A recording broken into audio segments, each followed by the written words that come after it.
Nakon izgradnje crpne stanice u aprilu su počeli radovi na izgradnji rezervoara u Grkljanu, koji su trenutno u betonsko-armiračkoj fazi sa radovima na hidroizolaciji. Tender je raspisan krajem februara nakon izgradnje 2 crpne stanice, a radove izvodi projekat Gradnja Kruševac. Grad Kruševac je za ovaj rezervoar izdvojio iz budžeta grada ukupno oko 8,5 miliona. U toku su završetak radova na ovom rezervaru.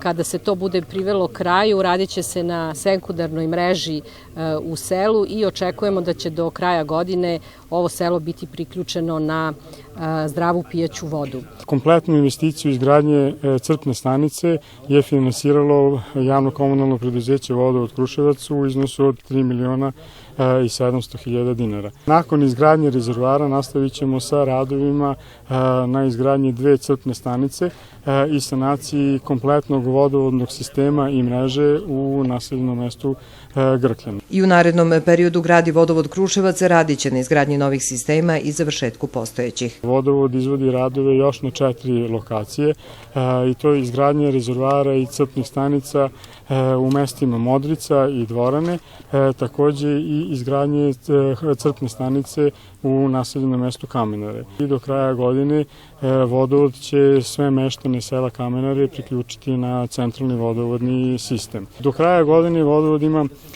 planove na završetku vodovodne mreže u selima Lomnica i Buci i ovi radovi će se izvoditi nakon potpisivanja ugovora o sufinansiranju sa Republičkom direkcijom za vodu. Plan je da u naredne 2 godine što izdvajanjem iz budžeta, što investicijama iz vodovoda i iz Republike pokrijemo preko 95% teritorije grada Kruševca.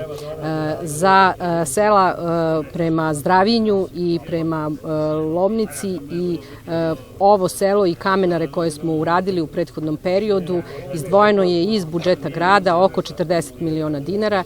Radove na izgradnji rezervoara Grkljane obišli su i zamenica gradonačelnika Vesna Lazarević, predsjednik Skupštine Živojin Miloradović, predsjednik gradskog odbora SNS Kruševac Nenad Andrić i meštani, koji će nakon izgradnje još 1/3 sekundarne mreže krajem godine dobiti zdravu pijaću vodu sa sistema ćelije.